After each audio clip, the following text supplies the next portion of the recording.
Magandang umaga mga ka-happy hour. Narito ang mga balita para sa MBC TV Network News Update 10 AM edition. 36 pesos kada kilong bigas, mabibili na sa kadiwa ng Pangulo sa ADC. Ito ang may karagdagan pang opsyon ng murang bigas na mabibili sa kadiwa ng Pangulo kiosk na nakapwesto sa Agribusiness Development Center, sa tabi ng tanggapan ng Department of Agriculture sa Elliptical Road, Quezon City. Idinagdag dito ang 36 pesos na kada kilong bigas na pinakamura na sa mga ibinibenta sa naturang kadiwa store. Imported na bigas ito mula sa Vietnam na sinimulang ibenta ngayong linggo lang. Bukod sa 36 pesos kada kilong bigas, available pa rin ang 38 pesos kada kilo na pinakamabenta sa kadiwa store. Ito ang dati namang 43 pesos kada kilong imported rice ay bumaba na rin sa 40 pesos ang kada kilo, habang ang pinakamahal ay mabibili lang sa 45 pesos kada kilo. Sa linggong ito, nasa 200 sako ng bigas ang handang ibenta sa Rice for All program. Una nang sinabi ng DA na inaasahan nito ang patuloy ang pagbaba ng presyo ng bigas sa merkado, dahil sa pagbaba rin ng presyo sa global market.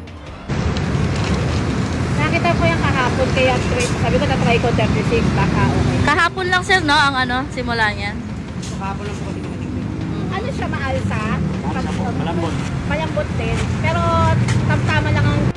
Samantala, panibagong oil price hike, epektibo ngayong araw. Magkakasabay na nagpatupad ng taas presyo ang mga kumpanya ng langis ngayong araw. Nitong alas 6 ng umaga, nang ipatupad ang 80 centavos na pagtaas sa kada litro ng gasolina, mayroon ding 80 centavos sa kada litro ang itinaas sa diesel, at ang kerosene ay mayroong 10 centavos na pagtaas sa kada litro.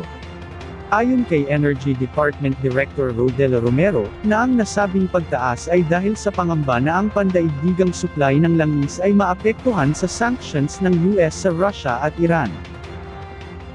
At yan ang mga balita para sa MBC TV Network News Update 10 AM edition. Abangan ang mga susunod na balitaan mamaya para sa 11 AM edition.